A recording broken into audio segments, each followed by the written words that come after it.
இந்த 2025 பிறந்து கிட்டத்தட்ட பாத்தீங்கன்னா ஓடுறதே தெரியல. நாட்கள் ஓடுறது தெரியல. ஜனவரி பிறந்த மாதிரி இருந்துச்சு 1ஆம் தேதி. 31 முடிஞ்சது. அடுத்து பிப்ரவரி பிறந்த மாதிரி இருந்துச்சு. 25 வந்தாச்சு. இந்த 3 நாள். டிசம்பர் 25 பேசினேன். ஜனவரி 26 பேசினேன். இந்த மாசம் பிப்ரவரி 25 பேசிட்டு இருக்கிறேன். இன்னைக்கு மீட்டிங் வந்திருக்கக்கூடிய அனைத்து ஆர்சிஎம் வருங்கால கோடீஸ்வரர்கள் அனைவருக்கும் இனிய மதிய வணக்கம். என்னை பத்தி சார் சொல்லிட்டாங்க. உங்களுக்கு ஓரளவுக்கு உள்ள வந்திருக்கிறவங்க எல்லாருக்குமே தெரியும். நம்ம என்னோட பேர், என்னோட ஒர்க்கு இதெல்லாம் பத்தி கிட்டத்தட்ட பாத்தீங்கன்னா இன்னைக்கு இந்த வருஷம் 2025. ஆனா ஆர்சிஎம்க்கு 25வது வருஷம். ஆர்சிஎம் தொடங்கப்பட்டு கிட்டத்தட்ட 25வது வருடம் நடந்துகிட்டு இருக்கு. இந்த வருடத்துல யார் யாரெல்லாம் பின் அச்சீவ்மெண்ட் பண்ணணும், அவங்களோட பொசிஷனை மாத்தி இந்த நவம்பர் மாதம் பாத்தீங்கன்னா நமக்கு அச்சீவ்மெண்ட் ஃபங்க்ஷன் நடக்கும் டெல்லியில.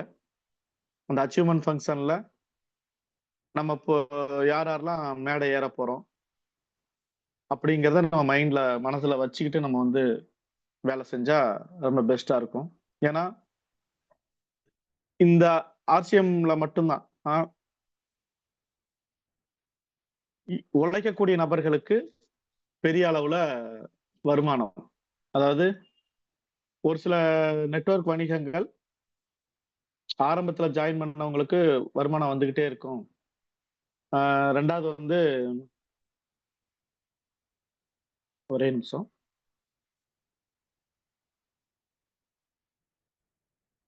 ஓகே. ஆரம்பத்துல ஜாயின் பண்ணவங்களுக்கு பாத்தீங்கன்னா வருமானங்கள் வந்துகிட்டு இருக்கும். ரெண்டாவது ஜாயின் பண்ணவங்க அப்படியே ஃபுல் அண்ட் ஃபுல் ஒர்க் பண்ணாலும் அவங்களோட பொசிஷன் பெருசா இருக்காது, வருமானம் இருக்காதுங்கிற லெவல் எல்லாம் ஒரு சில நெட்வொர்க்கோட பிளான்கள் இருக்கு. ஆனா நம்மளோட ஆர்சிஎம்ல பாத்தீங்கன்னா யார் ஒருத்தர் இந்த ஆர்சிஎம்ல அவங்களோட உழைப்ப 100% போட்டு நம்பி, ஆர்சிஎம் நம்பி 100% உழைப்ப போட்டு வேலை செய்யறாங்களோ அவங்க வித்தின் 3 வருஷத்துல டைமண்ட் பின் அடிக்கலாம் அப்படின்னு சொல்லி இந்த டைமண்ட் பின் அடிச்ச சுரேந்திரவாஸ் ஜி சொல்றாங்க. ஏன்னா அவங்க என்ன சொல்றாங்கன்னா 12 to 13 வருஷம் ஆச்சு நான் அடிக்கிறதுக்கு. அன்னைக்கு வெறும் 2 to 3 பொருள் தான் இருந்துச்சு. இவ்வளவு பியூசி இல்ல. கிட்டத்தட்ட உங்களுக்கு ஒரு 10,000 to 11,000 பிக்கப் சென்டர்ஸ் இன்னைக்கு இருக்குது. 200 டிப்போஸ் இன்னைக்கு இருக்குது. மோர் தென் 1 லட்சம் டிஸ்பிளே வால்ஸ் இருக்குது. இந்த மாதிரி நமக்கு ஆப்ஷன்ஸ் அன்னைக்கு ஆப் கிடையாது. இன்னைக்கு நம்மளோட ஆர்சிஎம் ஆப் வந்தாச்சு. அதுவும் இன்னைக்கு உலகத்தரம் வாய்ந்த சாஃப்ட்வேர் நம்ம இன்னைக்கு போட்டு வச்சிருக்கிறோம். ரொம்ப ஸ்பீடான சாஃப்ட்வேர். நான் இந்த ஆர்சிஎம்குள்ள வர்றப்ப ஆப் 2014 ஆப்லாம் நமக்கு அறிமுகப்படுத்தல. மாச கடைசியில தான் உட்காந்துட்டு பில் அடிக்கணும். யார் எவ்வளவு பிவி அடிச்சிருக்காங்கிறது மாச கடைசியில தான் தெரிய வரும். ஆரம்பத்துல எல்லாம் தெரியாது. இப்ப அவங்கவுங்க இந்த கையில வச்சுக்கிட்டு இன்னைக்கு என்ன பிவி, நாளைக்கு என்ன பிவி, இன்னும் சொல்ல போனா கம்பெனி பாத்தீங்கன்னா இன்னும் ஆப்ஷன் கொண்டு கொடுத்துருக்காங்க. போன மாசம் 10ஆம் தேதி நான் என்ன பிவி பண்ணேன், இந்த மாசம் 10ஆம் தேதியில நான் என்ன பிவில இருக்கிறேன். அப்ப போன மாசத்துக்கு இந்த மாசத்துக்கு எவ்வளவு ஒர்க்கு டல்லா இருக்கா இல்ல ஸ்பீடா இருக்கா அப்படிங்கிறது தெரிஞ்சிருக்காண்டி பாத்தீங்கன்னா நமக்கு இந்த எஸ்ஏபி சாஃப்ட்வேர்ல கம்பெனி இந்த ஆப்ஷன் கொடுத்துருக்காங்க. அடுத்து இன்னொரு விஷயம் என்னன்னா, நாங்க ஜாயின் பண்ண காலத்துல கேஓசி ஃபார்மை அது அது ஜெராக்ஸ் எடுத்து பேக் பண்ணி கொரியர்ல போட்டு அது அங்க போய் சேர்ந்து அவங்க கிட்டத்தட்ட 15 நாள் ஆகும் ஐடி ஓகே ஆகிறதுக்கு. இன்னைக்கு அப்படி கிடையாது. முதல் நாள் நைட் ஐடி போடுறோம், மறுநாள் ஓகே, எல்லாம் கரெக்டா இருந்துச்சுன்னா மறுநாள் ஓகே. அந்த அளவுக்கு இன்னைக்கு கம்பெனி டெவலப் பண்ணியாச்சு. ஏன்னா நம்ம ஆர்சிஎம் பொறுத்த வரைக்கும் நம்ம ஐடி போட்டு ஒர்க் பண்ண ஆரம்பிச்சோம்னா, ஒரு நபருக்கு ஐடி போட்டு ஒர்க் பண்றப்ப அவருக்கு ஒரு மெயின் லெக் மட்டும் தான் கொண்டு போக முடியும். அந்த ஐடி கன்ஃபார்ம் ஆகுற வரைக்கும், ஓகே ஆகி வர்ற வரைக்கும் பி லெக் அடுத்த அதர் லெக் போட முடியாது. அப்ப 15 நாள் 20 நாள் நம்ம ஒன் சைடு டீம் தான் பெருசா போய்கிட்டே இருக்கும். ஆப்போசிட்ல எனக்கு அதர் லெக் போட முடியலையே அப்படின்னு சொல்லி வருந்தின காலம்லாம் உண்டு. ஆனா இன்னைக்கு அப்படி இல்ல. காலையில ஐடி போட்டா மேக்ஸிமம் மறுநாள் காலையில நைட்டு 11 மணிக்கு ஐடி போட்டால் மறுநாள் காலையில ஓகே ஆயிடும். நீங்க அடுத்த நாளே அதாவது நம்ம பர்ச்சேஸ் கிட்டத்தட்ட பாத்தீங்கன்னா ரூ. 2000 கம்பெனி பர்ச்சேசிங் சொல்லியிருக்காங்க. நான் என்ன சொல்றேன்னா ரூ. 3000 சொல்லுங்க. மக்கள்கிட்ட ரூ. 3000 பர்ச்சேஸ் பண்ணாதான் ஐடி போட முடியும்னு சொல்லுங்க. அந்த அளவுக்கு நம்மள்ட்ட பொருள் இருக்கு. இது ஒவ்வொரு மீட்டிங்லயும் நான் சொல்லிட்டு இருக்கிறேன். ரூ. 3000 பர்ச்சேஸ் பண்ணா ஐடி போட்டு தரேன். 1. 2வது இன்னைக்கு நிறைய மக்கள் வந்து பாத்தீங்கன்னா பிசினஸ் பண்றதுக்கு ரெடி இல்ல. ஆனா ஆர்சிஎம் பொருள் உபயோகப்படுத்துறதுக்கு நான் ரெடி. இந்த பொருள் நல்லா இருக்கு. மாசம் மாசம் இந்த பொருள் நான் உபயோகப்படுத்த ரெடி. எனக்கு நான் ஐடி போட்டு கொடுங்க. எனக்கு ஐடி ரேட்ல வேணும்னு சொல்லி கேட்கக்கூடிய மக்கள் இன்னைக்கு நிறைய பேர் இருக்காங்க. நான் கடந்த ஒரு 10, 15 நாளா ஒரு சில வியாபாரங்கள், ஒரு சில நபர்களை பாக்குறப்ப பிளஸ் வந்து ஸ்டால் போடுறது இதெல்லாம் போறப்ப நிறைய பழைய நபர்கள், அதாவது 10 வருஷத்துக்கு முன்னாடி, 5 வருஷத்துக்கு முன்னாடி, 8 வருஷத்துக்கு முன்னாடி ஜாயின் பண்ண நபர்கள்லாம் ஆர்சிஎம் பொருளா இன்னும் இருக்கா, ஆர்சிஎம் கம்பெனி இருக்கான்னு கூட கேக்குறாங்க. அப்ப பொருள் நல்லா இருக்குமே, எனக்கு இது எங்க கிடைக்கும், எப்படி கிடைக்கும், இப்ப எவ்வளவு பொருள் இருக்கு அப்படிலாம் கேக்குறாங்க. அப்ப அவங்கள்ட்ட கேக்குறப்ப அவங்க என்ன சொல்றாங்க, இதுல டிஸ்கவுண்ட் ரேட் உண்டு. ஆமா இருக்கு. அப்ப எங்களுக்கு டிஸ்கவுண்ட் ரேட்ல கிடைக்குமா, எனக்கு பழைய ஐடி ஓகே பண்ண முடியுமா அப்படின்னு சொல்லி கேக்குறாங்க.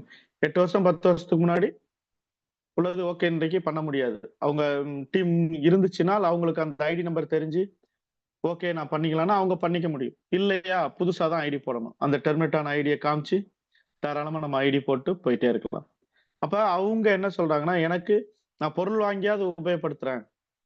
டீம் வந்து எனக்கு இப்போதைக்கு நான் எடுக்க முடியாது. பிசினஸ் நான் எப்படி பண்ணுவேன்னு எனக்கு தெரியாது. ஆனா எனக்கு பொருள் வாங்கி உபயோகப்படுத்துறேன். இப்படி இருக்கக்கூடிய கேட்டகரி மக்களும் இன்னைக்கு வராங்க, பழைய மக்கள். இப்ப அவங்கள்ட்ட நம்ம என்ன சொல்லணும், தாராளமா உபயோகப்படுத்துங்க மேடம். இதுக்கு முன்னாடி நீங்க எப்படின்னு தெரியாது. இப்ப கம்பெனி சிஸ்டம்ல மாத்திருக்கு. கவர்மெண்ட் அங்கீகாரம் கொடுத்திருக்கு. கவர்மெண்ட் சட்டத்தின்படி இன்னைக்கு வந்து நிறுவனம் வந்து இயங்கிக்கிட்டு இருக்குது. நம்ம சென்ட்ரல் கவர்மெண்டோட சிஸ்டம் பிளஸ் வந்து பாத்தீங்கன்னா நம்ம கன்சியூமர் ப்ராடக்ட் ஆக்ட்ல வந்து இருக்குது. எல்லாமே இருக்கிறதுனால கவர்மெண்ட் சிஸ்டம் பிரகாரம் இயங்கிக்கிட்டு இருக்கு. நீங்க ரூ. 3000 பொருள் வாங்கணும் அப்படின்னு அவங்கள்ட்ட சொல்லணும். இப்ப ரூ. 3000 பொருள் வாங்கினா அந்த அளவுக்கு இதுல பொருள் இருக்கான்னு சொல்லி கேட்பாங்க. ஏன்னா 8 வருஷத்துக்கு முன்னாடி அவ்வளவு பொருள் கிடையாது. இன்னைக்கு அவ்வளவு பொருள்கள் இருக்கு. அப்ப அவ்வளவு பொருள் இருக்கானா இருக்கு. அப்ப அவங்கள்ட்ட என்ன பண்ணணும், இந்த ப்ராடக்ட் நம்ம நம்ம கேட்லாக் வச்சு காமிக்கணும். இப்ப லேட்டஸ்டா வந்திருக்கக்கூடிய கேட்லாக் பாத்தீங்கன்னா சூப்பரா அருமையா இருக்கு. ரூ. 70 எம்ஆர்பி, ரூ. 50 டிபி ரேட் வரும்னு நினைக்கிறேன். ரொம்ப அருமையா இருக்கு கேட்லாக். இப்ப அந்த கேட்லாக் வச்சு நம்ம காமிக்கணும் இதெல்லாம் இருக்குது அப்படின்னு. இல்லையா அவங்களோட நம்பர் வாங்கிக்கோங்க. வாங்கிக்கிட்டு நீங்க என்னைக்கு வீட்டுல இருப்பீங்கன்னு சொல்லி அவங்களோட டைம் வாங்கிக்கிட்டு அந்த டயத்துல நம்மளோட ப்ராடக்ட் எல்லாம் சாம்பிள் ஒரு அழகான ஒரு அட்டைப்பட்டியோ இல்லைன்னா ஒரு நம்மளோட கருப்பு பேக் பாத்தீங்கன்னா ஒரு ரூ. 600 வந்து நம்மள்ட்ட ஒரு அழகான பேக் இருக்கு. அந்த பேக்ல எல்லா பொருளும் அழகா அடுக்கி எடுத்துக்கொண்டு போய் அவங்கள்ட்ட வச்சு எக்ஸ்பிளைன் பண்ணி இவ்வளவு பொருள் இருக்கு மேடம், இது போக பியூட்டிஷியன் இருக்கு, நியூட்ரிஷன் இருக்கு.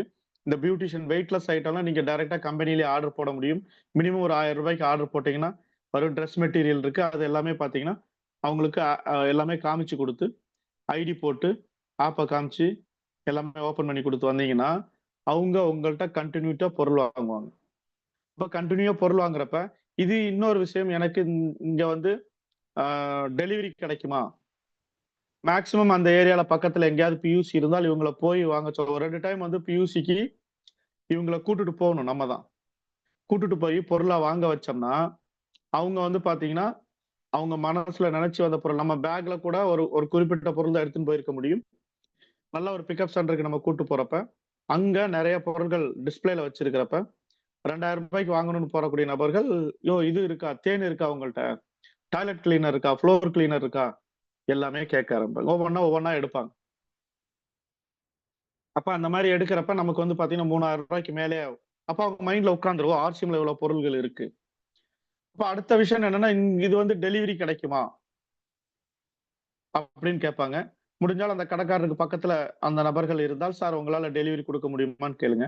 அவரு ஆன்லைன் டெலிவரியில உள்ள இருந்தாருன்னா கண்டிப்பா கொடுக்க கொடுக்க வாய்ப்பு இருக்குது.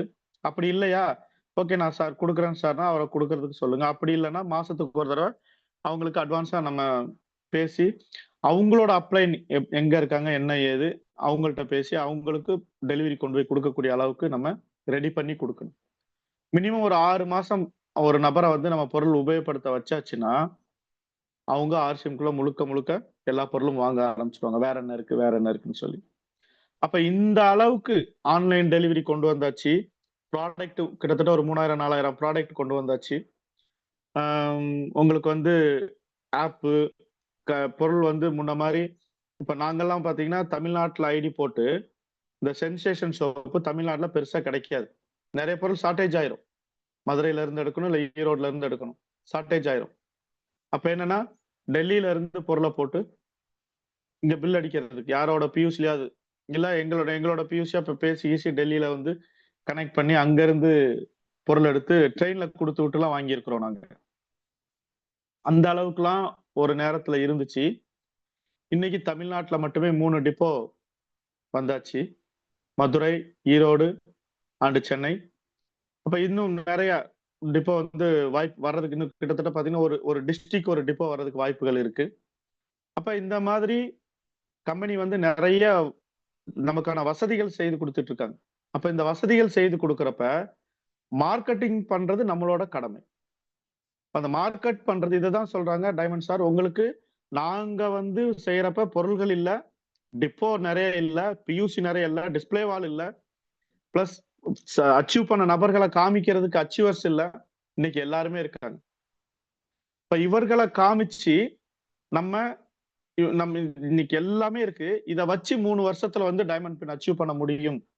அப்படிங்கிறத வந்து நம்மளோட டைமண்ட் ஜி சொல்றாங்க. அப்ப அந்த டைமண்ட் பின் அச்சீவ் பண்ணணும். டைமண்ட் அதுக்கு மேல பாத்தீங்கன்னா சூப்பர் டைமண்ட். அப்ப அந்த டைமண்ட் பின் அச்சீவ் பண்ணணும். டைமண்ட் கிளப் கிடையாது, டைமண்ட் பின். டைமண்ட் கிளப்புக்கும் டைமண்ட் பின்னுக்கும் வித்தியாசம் இருக்கு. நெறைய மக்கள் வந்து டைமண்ட் கிளப்பா 5000 பிவி தானே அப்படின்னு நினைச்சிடாதீங்க. டைமண்ட் கிளப்ங்கிறது ஒரு மாசத்துல 1ஆம் தேதியில இருந்து 10ஆம் தேதிக்குள்ள 5000 பிவி பண்ணணும். அது 12 மாசம் கண்டினியூ பண்ணீங்கன்னா டைமண்ட் கிளப்ல டைமண்ட் கிளப் பின் அப்படிங்கிற ஒரு பின் கிடைக்கும். டைமண்ட் பின்னுங்கிறது ஒரு ஒரு மாசத்துக்கு கிட்டத்தட்ட 200 கோடி ரூபாய் சேல்ஸ் போகணும். 100 கோடி பிவி வேணும்.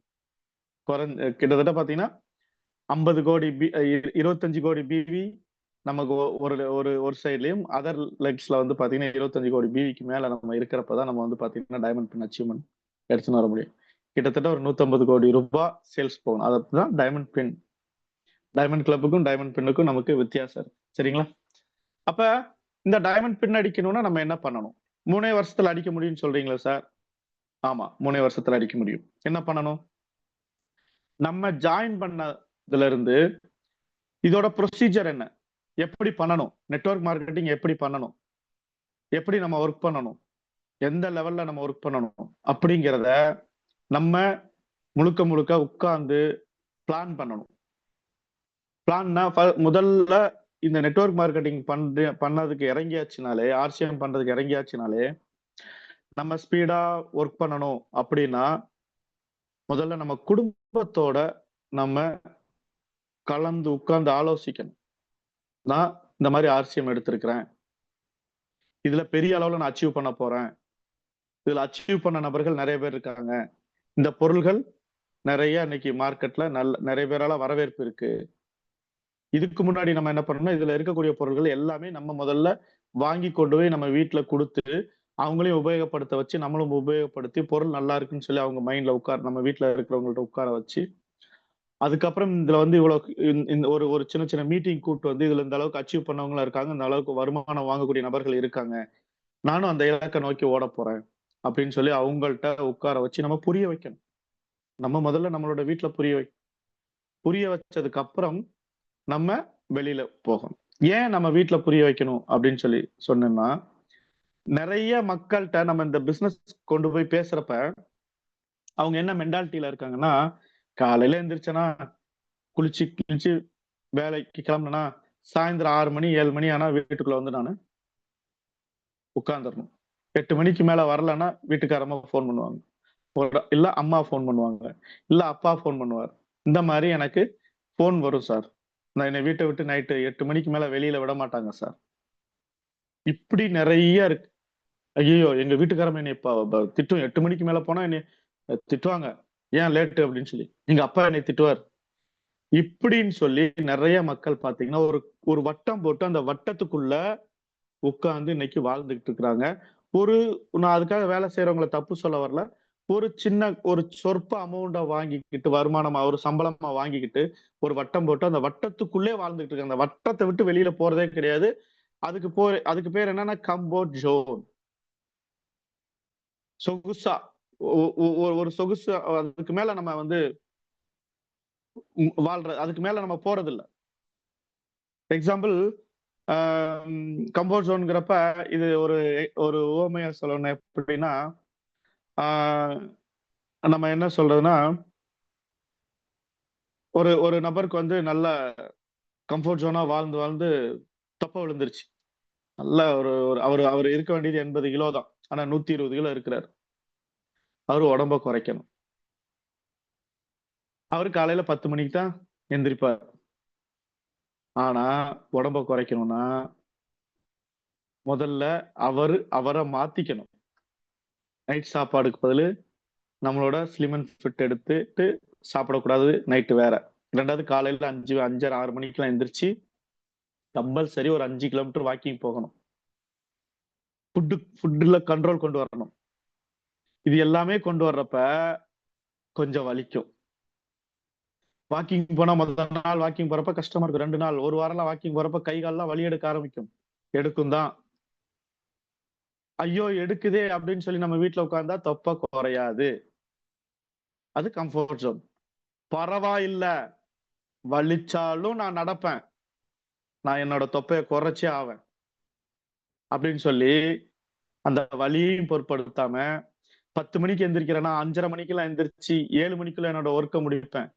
அப்படின்னு சொல்லி ஒரு திட்டத்த தீட்டிக்கிட்டு கன்டினியூவா 1 வருஷ காலம் அவங்க வாக்கிங் போனாங்கன்னா, அவங்க பழைய லெவலுக்கு அந்த 80 கிலோ லெவலுக்கு எடுத்துன்னு வந்து அவங்க ஃபிட்னஸ் கொண்டு வர முடியும்.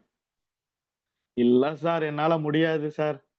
நான் அப்படியே வளர்ந்துட்டேன் சார் அப்படின்னா, அது அவ்வளவுதான். அந்த கம்ஃபோர்ட் ஜோன்ல போயிரும். அப்புறம் அந்த அதிகமான உடல் எடை இருக்கிறப்ப என்னென்ன பிரச்சனைகள் இருக்கோ அதெல்லாம் வந்து தான் ஆகும். அந்த ஆரோக்கியம் வந்து கெட்டு போயிரும். ஃபிட்னஸா இருக்கிறவங்கள பார்த்துட்டு வேணா மனசு ஐயோ! அவர்லாம் ஃபிட்டா இருக்காரே அப்படின்னு சொல்லி மனசு வருந்திக்கலாம். ஆனா, அந்த மாரி ஆகணும்னா ஜிம்முக்கு போகணும், வாக்கிங் போகணும். ஜிம்ல போறப்ப அந்த அந்த அந்த ஜிம்ல வெயிட் தூக்குறவங்கள்ட்ட நீங்க கேட்டீங்கன்னா தெரியும். ஜிம் நம்ம அ இன்னைக்கு நீங்க இந்த ரன்னிங் ஓடுறவங்க, ஜிம்ல வந்து ஜிம் மாஸ்டரா இருக்கிறவங்கள்ட்டலாம் கேட்டீங்கன்னா தெரியும். உடம்பு ஃபிட்டா வச்சிருப்பாங்க. அவங்களுக்கெல்லாம் எப்படி ஃபிட் ஆச்சுன்னா, ஆரம்பத்துலலாம் பார்த்தீங்கன்னா, அந்த ஜிம் எக்ஸாம்பிள் நீங்க அங்க எங்கேயும் போக தேவையில்ல. நான் போலீஸ் ஜாப்ல இருக்கிறப்ப, கமாண்டோ கோர்ஸ்ன்னு ஒண்ணு உண்டு. அந்த கமாண்டோ கோர்ஸ்ல 100 நாள் உருட்டி எடுத்துருவாங்க. அதாவது வெளியில இருக்கக்கூடிய போலீஸ் ட்ரெய்னிங்க்கும், கமாண்டோ ட்ரெய்னிங்க்கும் நெறைய வித்தியாசம் உண்டு. 4 மணிக்கு எழுப்பிருவாங்க. 9 டூ 10 மணிக்குள்ள லைட் ஆஃப் பண்ணி தூங்கணும். தூங்குறதுக்கும் அங்க சிஸ்டம் உண்டு. 10 மணிக்கு மேல லைட் நம்ம ரூம்ல எரிஞ்சதுன்னா, நான் மறுநாள் வந்து மத்தியானம் 2 மணிக்கு இடி குடுத்துருவாங்க. எக்ஸ்ட்ரா டெல் குடுத்துருவாங்க. அதெல்லாம் செக் பண்ண வருவாங்க. திடீர்னு நைட் 2 மணிக்கு ஒரே ஒரு விசில் தான் அடிப்பாங்க. நம்ம அன்யூனிஃபார்ம்ல தான் இருப்போம். அப்படியே வந்து ஃபால் இன் ஆகணும். அது அப்ப அந்த கமாண்டோ ட்ரெய்னிங்ல ஒரு நாளைக்கு கிட்டத்தட்ட பார்த்தீங்கன்னா, 25ல இருந்து 30 கிலோமீட்டர் வாக்கிங், ரன்னிங் போயிட்டு வரணும். அப்புறம் வந்து பார்த்தீங்கன்னா, பிடி செய்யணும்.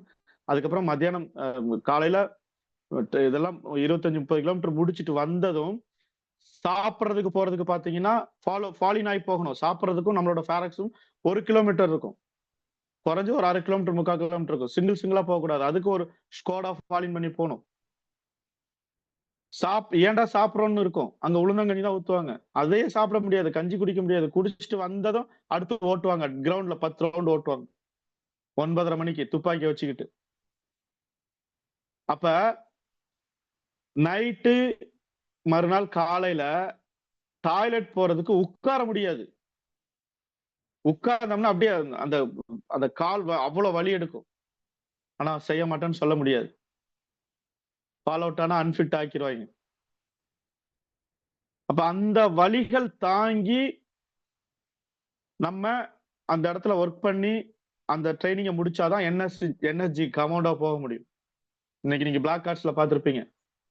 கிட்டத்தட்ட பாத்தீங்கன்னா ஒரு 20 கிலோமீட்டர் ஒரு விஐபி போனாலும் பின்னாடி ரன்னிங்லேயே இருப்பாங்க. 25ல இருந்து 30 கிலோமீட்டர் அசராம ஓடக்கூடிய என்எஸ்ஜி கமாண்டோக்கள் நீங்க பார்த்திருப்பீங்க. அவங்க எல்லாம் காரணம் என்னன்னா அந்த கமாண்ட் சும்மா ஒரே நாள்ல வந்தது கிடையாது.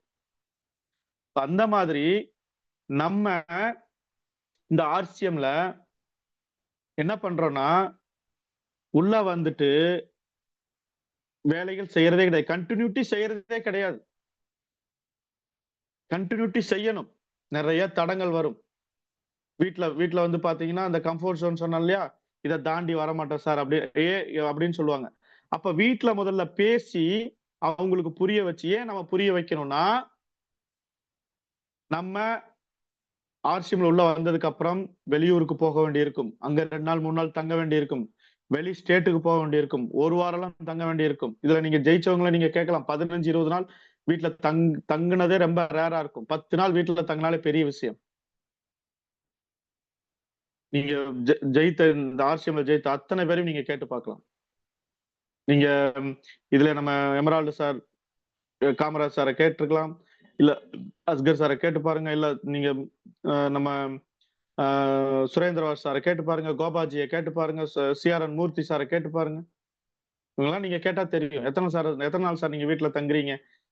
அந்த கஷ்டங்களை தாண்டி அவங்க வெளியில போய் அந்த ஒர்க் பண்ண போய் தான் அந்த சஃபயர்ங்கிற பின் கிடைச்சது, அந்த ஸ்டார் ரூபிங்கிற பின் கிடைச்சது, அதுக்கான வருமானம் கிடைச்சது.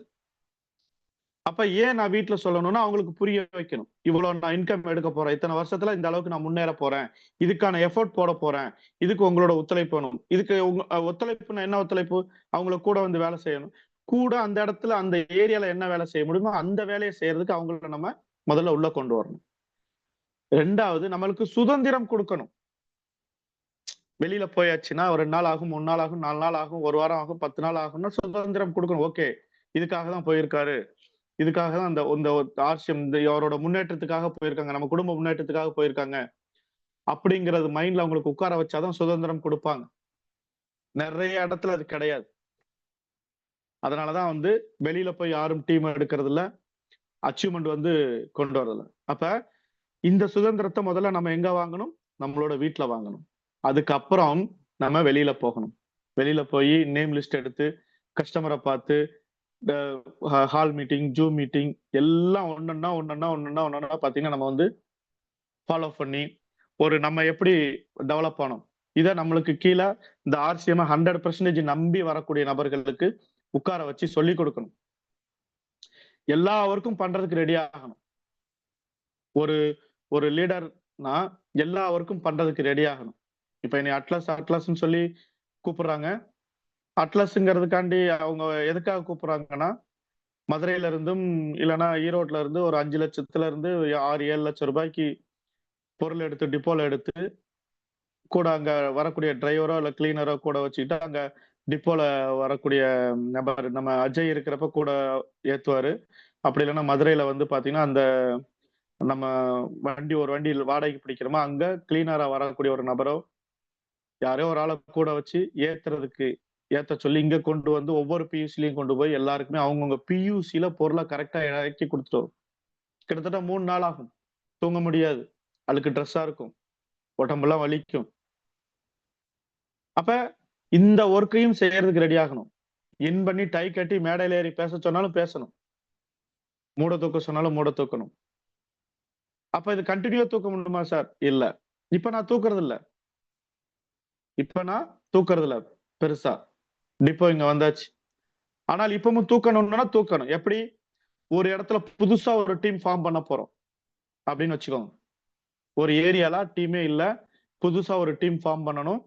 அந்த ஏரியால போய் டீம் ஃபார்ம் பண்ணணும்னா அந்த இடத்துல எப்படி நம்ம நம்ம இன்னொரு டீமை ஃபார்ம் பண்ணி நம்ம மெயின் லெக் இல்ல அதர் லெக்ல வந்து ஒரு டீமை ஃபார்ம் பண்ணி பெரிய அளவுக்கு வளர்த்து கொண்டு வந்தோமோ அதே மாதிரி வளர்ச்சி வேணும்னா இன்னொரு இடத்துல நம்ம புதுசா உட்கார்ந்து ஒர்க் பண்ண போறோம்னா அந்த இடத்துல நான் பெரிய லீடர் ஆயிட்டேன், நான் வந்து ஒரு பொசிஷன் வந்துட்டேன் அப்படின்னா அந்த இடத்துல அந்த பேசிக் ஒர்க் என்னங்கிறத நம்ம கூட இறங்கி கொஞ்ச நாள் சொல்லி கொடுத்து அதுக்கப்புறம் அவங்கள அந்த வேலையை செய்ய வைக்கணும். செய்ய வச்சு பழக்கி கொண்டு வந்தால்தான் நம்ம அடுத்தடுத்த லீடரா ஆக முடியும். அவங்களே அந்த வேலையை செய்ய வைக்கணும். நம்மளே மட்டும் செஞ்சிட்டு இருக்க கூடாது. ஏன்னா இங்க நிறைய வந்து என்னன்னா நீங்க ஐடி மட்டும் போடுங்க, நான் பாத்துக்கிறேன். அது இல்ல. ஐடி போடுறது எப்படி, பிசினஸ் பண்ணணும்னா அந்த பிசினஸ எப்படி ஃபாலோ பண்ணணும், மக்கள் எப்படி ஃபாலோ பண்ணணும் சொல்லி நம்ம சொல்லி கொடுக்கணும். அப்ப இந்த மாதிரி நம்ம டீம் டெவலப் பண்றதுக்கு ஒவ்வொரு ஏரியாலும் வெளியில போய் உட்கார்ந்து எடுத்து கஷ்டப்பட்டு அத கொஞ்சம் ஸ்மார்ட்டா பண்ணணும்.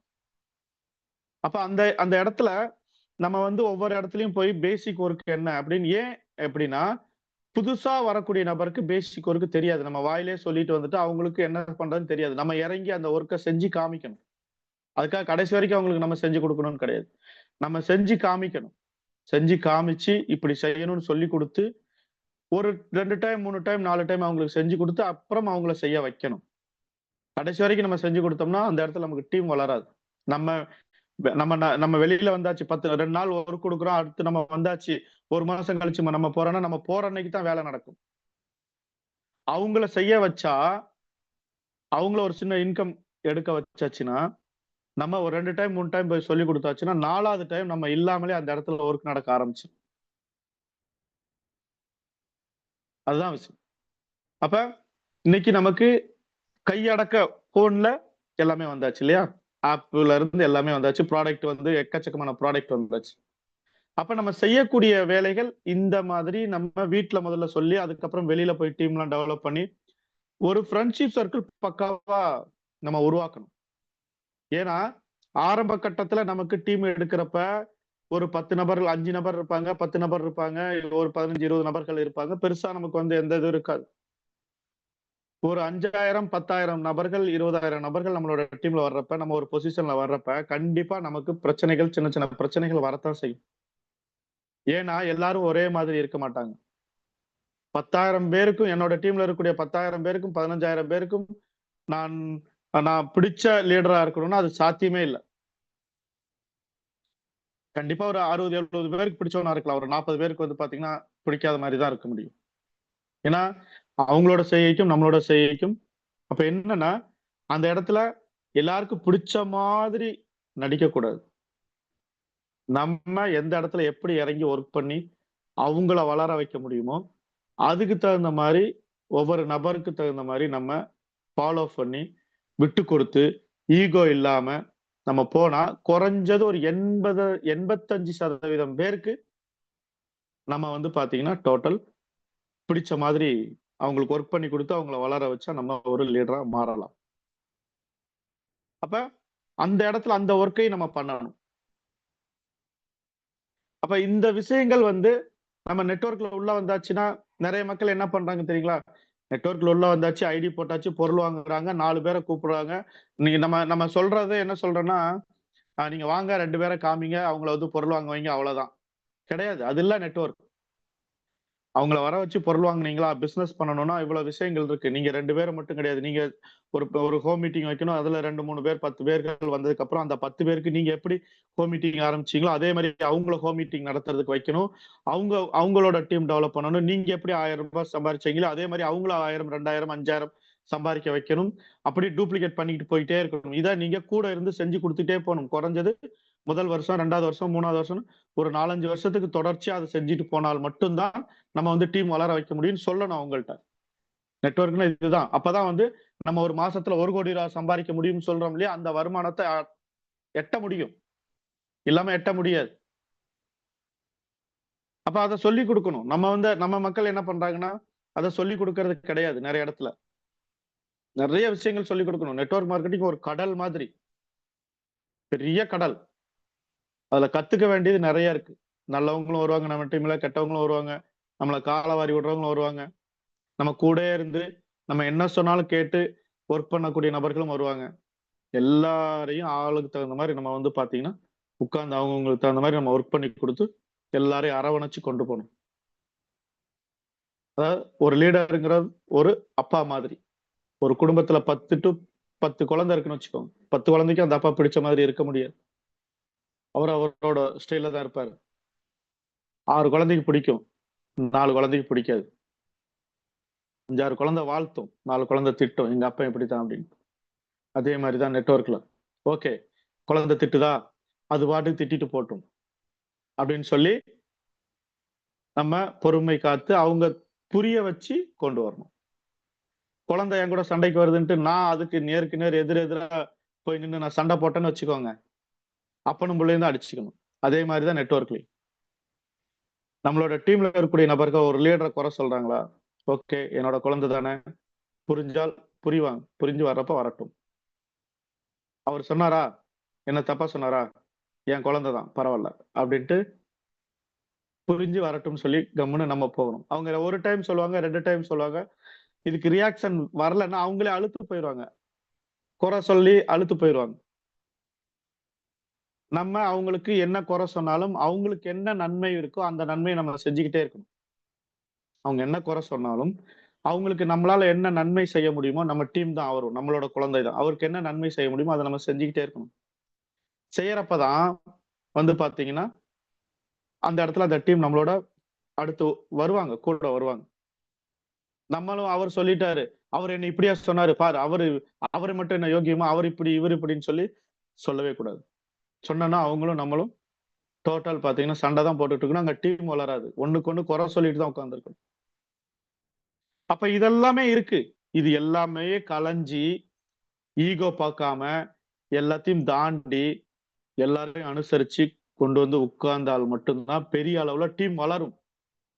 இல்லைன்னா வளராது. நெட்வொர்க்ல அச்சீவ், அதாவது நெட்வொர்க் பார்க்கறதுக்கு ஈஸி, ஆர்சிஎம் பார்க்கறதுக்கு ஈஸி, பொருள் வாங்கி உபயோகப்படுத்துறது ஈஸி. ஆனா நெட்வொர்க்ல நம்மளோட ஆர்சிஎம்ல மொத்தத்திலே நெட்வொர்க்ல நீங்க மத்த எந்த வியாபாரத்துல வேணாலும் குறுக்கு வழியில சம்பாதிக்க முடியும். மத்த எந்த வியாபாரத்துலனாலும் குறுக்கு வழியில சம்பாதிக்க முடியும். ஆனா நெட்வொர்க்ல, கரெக்டான நெட்வொர்க்ல, நான் மத்த தப்பான நெட்வொர்க் சொல்லல, சரியான நெட்வொர்க் நிறுவனத்துல கரெக்டா சம்பாதிக்கணும்னா குறுக்கு வழியில சம்பாதிக்கவே முடியாது, குறுக்கு வழியில போக முடியாது. நம்ம ஆர்சிஎம் அதுதான். ஏன்னா நீங்க நினைக்கலாம் நெட்வொர்க்ல ஏன் குறுக்கு வழியில சம்பாதிக்க முடியும், நிறைய நிறுவனங்கள் இருக்கு. சும்மா அப்படி நான் ஒரு கம்பெனில பெரிய லீடர் அப்படின்னு சொல்லி என்கிட்ட கூட தான் வந்து ஒரு 6 மாசத்துக்கு முன்னாடி ஒருத்தர் பேசினார். சார் உங்களுக்கு கீழே இவ்வளவு பெரிய டீம் இருக்குல்ல, வாங்க உங்களுக்கு ஒரு எங்க கம்பெனில ஒரு பொசிஷன்ல உங்களுக்கு இந்த ஐடியா ஓகே பண்ணி கொடுத்துருவேன். ஒரு சைடு இவ்வளவு பெரிய டீம் இருக்கு, நீங்க ஆப்போசிட்ல உங்கள்ட்ட இருக்கக்கூடிய டீம் எல்லாம் இங்க போட்டீங்கன்னா நீங்க ஒரு பெரிய பொசிஷனுக்கு வந்துடலாம். அந்த மாதிரி கிடையாது. அது நெட்வொர்க் கம்பெனியே கிடையாது. அப்படி ஆப்ஷனே கிடையாது. அந்த மாதிரி ஆப்ஷனே கிடையாது. எந்த நெட்வொர்க்லயும் கவர்மெண்ட் சிஸ்டம் பிரகாரம் ஆப்ஷன் கிடையாது. அது கரெக்டா நம்மளோட ஆர்சிஎம்ல இருக்கு. நீ எவ்வளவு பெரிய லீடர் எந்த கம்பெனிலனாலும், எவ்வளவு பெரிய அப்பாட்டக்கரானா கூட இருக்கட்டும், பேசிக் யார உங்களை இன்ட்ரோடியூஸ் பண்ணாங்களோ, ஒரு நபர் போன வாரம் ஐடி போட்டாருன்னா அவர் வந்து ஒரு பெரிய லீடரா இங்க இன்ட்ரோடியூஸ் பண்ணாருன்னா அவருக்கு கீழே தான் அந்த ஐடி போட முடியும், விருப்பம் இருந்தா. வேற எங்கேயும் இடையில வந்து எனக்கு ஒரு டீமுக்கு கீழே ஒரு 1000 பேருக்கு மேல எனக்கு ஐடி கிடைக்கவே கிடைக்காது, சான்ஸே கிடையாது. இப்ப நான்லாம் வந்து என்னோட அப்பா ஐடியில தான் நான் ஒர்க் பண்றேன். எங்க அப்பா அதுக்கு எவ்வளவு விஷயங்கள், அதுக்கு எவ்வளவு ஃபார்மட், அதுக்கு லாயர்ட்ட சைன், எத்தனை தடவை போன் பண்ணி எவ்வளவு விஷயங்கள் கேட்டாங்க தெரியுமா? அதான் மாத்தினதுக்கு அப்புறம் தான். அப்ப அந்த மாதிரி கரெக்டா நம்மளோட ஆர்சிஎம் வந்து இன்னைக்கு இயங்கிக்கிட்டு இருக்கு. அப்ப இந்த ஆர்சிஎம்ல நம்ம அந்த டைமண்ட் பண்ண தொடர்ச்சியா பிசினஸ் பண்ணுங்க. ஒரு பொசிஷன் ஒரு ஒரு 4 பேர் சேர்ந்ததும் 5 பேர் சேர்ந்ததும் 6 பேர் சேர்ந்ததும் அவ்வளவுதான். அதுக்கப்புறம் ஆட்டோமேட்டிக்கா டீம் போகும்னு சொல்லி தயவு செஞ்சு உட்கார்ந்துடாதீங்க. அடுத்த பின்ன கீழே வரக்கூடியவங்களுக்கு ஃபீல்டுக்கு போகணும். ஃபீல்டுக்கு போய் சொல்லி கொடுத்து அவங்களுக்கு எப்படி அப்ரோச் பண்ணணும், எப்படி ஒரு ஸ்டால் போடணும், எப்படி ஒரு கஸ்டமர் பேசணும். ஒருத்தர் நம்மளை திட்டுவாங்க. எத்தனையோ இடத்துல நான்லாம் போய் பாத்தீங்கன்னா இந்த பிசினஸ் போய் பேசுறப்ப அந்த ஆளை வெளியே எந்திரிச்சு போக சொல்லு, எனக்கு தலை வலிக்குது, எந்திரிச்சு போக சொல்றேன், நான் சொல்லட்டுமான்னு சொல்லி அவங்க அம்மாட்ட கேட்ட நபர்கள்லாம் இருக்கிறாங்க. ஓகே, கேட்டவங்க இன்னும் அப்படியே தான் இருக்காங்க. கேட்டவங்க அதே பொசிஷன்ல இருக்காங்க. நான் மாசம் 1 லட்ச ரூபா கிட்ட இன்கம் எடுத்துக்கிட்டு இருக்கிறேன்.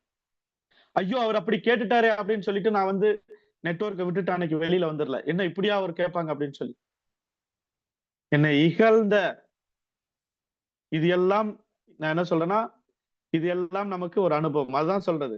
நான் ஒரு ஒரு வெயிட் லிஃப்டர் தூக்குறப்ப கை கால்லாம் வலிக்கும், ரன்னிங் போனா வலிக்கு இருந்தாலும் நம்ம செய்யணும்னு சொல்றோம் இல்லையா? இது எல்லாமே தான் நமக்கு வந்து ஒரு மூலதனம். நம்ம படக்கூடிய அவமானங்கள் தான் நமக்கு இதுல நிறைய மூலதனம். வரமாட்டாங்க. நீங்க போய் சொல்றப்ப அவங்க வரமாட்டாங்க. நான் ஆல்ரெடி உபயோகப்படுத்திட்டு இருக்கேன்னு சொல்லுவாங்க. அப்ப நம்ம எல்லாம் தாண்டி தான் வரணும். எல்லாம் தாண்டி வந்தாதான் நம்ம வந்து ஒரு லீடரா உட்கார வைக்க முடியும். பிளஸ் வருமானம். நெட்வொர்க் எதுக்குங்க நம்ம வரோம்? நெட்வொர்க் எதுக்கு வரோம் சொல்லுங்க? வருமானம் சேர்த்துதான். ஆர்சிஎம்ல சார் உடல் ஆரோக்கியம் கிடைக்கும் சார். ஓகே. இந்திய ஆரோக்கியமான இந்தியா உருவாக்கும். ஓகே. ஆனா வருமானம் இல்ல. எத்தனை பேர் வேலை செய்வாங்க? கண்டிப்பா வேலை செய்ய மாட்டாங்க. பொது நலத்திலையும் ஒரு சுயநலம். அதுதான் ஆர்சிஎம். ஆனா 100% சுயநலத்துல நிறைய நிறுவனங்கள் இயங்கிட்டு இங்க அப்படி இல்ல. 100% சுயநலத்துல இயங்கினாலும் ஆர்சிஎம் அவங்களுக்கு செட் ஆகாது. 100% பொதுநலத்துல செஞ்சாலும் ஆர்சிஎம் அவங்களுக்கு செட் ஆகாது.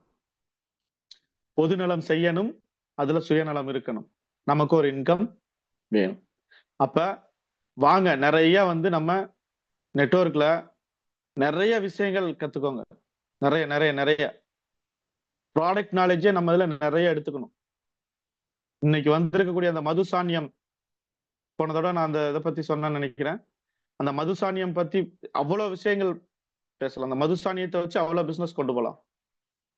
ஒரு ஹேர் சீரம் பத்தி சும்மா வெளியில இருக்கக்கூடிய ஒரு ஹேர் சீரத்தை பத்தி நேத்து ஒரு 10 நிமிஷம் ஸ்பீச், நம்மளோட ஹேர் சீரத்தை வச்சு அவ்வளவு பிசினஸ் கொண்டு போகலாம். அவ்வளவு பொருள்கள், அற்புதமான பொருள்கள் நம்மளோட நிறுவனம் பாத்தீங்கன்னா கொடுத்துட்டு இருக்காங்க. எக்ஸலன்ட் ப்ராடக்ட், சான்ஸே கிடையாது. வாங்கக்கூடிய நபர்கள் இது வரைக்கும் நான் ரீட்டைல் சேல் பண்ணது, ஒரு பொருள் வாங்கி உபயோகப்படுத்தினவங்க கூட 199% மக்கள் வந்து பாத்தீங்கன்னா ப்ராடக்ட் சூப்பர். ஒரு நபர் நம்மளோட ப்ராடக்ட குறை சொல்றாங்க அப்படின்னா உடனே நம்ம ரிவர்ஸ் ஆயிடக்கூடாது. இப்ப என்கிட்டலாம் போன வாரம் ஒருத்தர் வந்து பாத்தீங்கன்னா கோதுமை வாங்கிட்டு, உங்க கோதுமை சரியே இல்லை சார் அப்படின்னு. நம்ம 10 வருஷமா பண்ணிட்டு இருக்கோம். அப்ப ஐயோ கோதுமை சரியில்லையா, அவ்வளவுதான் போல இருக்கு அப்படின்னு சொல்லி நினைக்க கூடாது. அப்படியா சார், கோதுமை சரியில்லை, எப்படி நீங்க அத சப்பாத்தி ரெடி பண்ணீங்களே சொல்லுங்களேன். ஒரு சில இடத்துல சப்போஸ் கம்பெனி வந்து ஏதாவது மிஸ்டேக் இருக்குமான்னு கூட தெரியல, கம்பெனி பக்காவா செக் பண்ணி தான் கொடுக்குறாங்க. நீங்க எப்படி சார் சப்பாத்தி செஞ்சீங்க அப்படின்னு சொல்லி அவங்கள்ட்ட கேட்கணும்.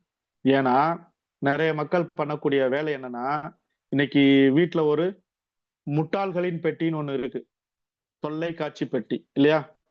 அது காலையில ஆரம்பிச்சு விட்டா நைட்டு 11 மணி வரைக்கும் ஓடிட்டே இருக்கும். அது பாட்டுக்கு என்ன சீரியல் என்னென்னமோ பேர்ல ஓடும் இல்லையா?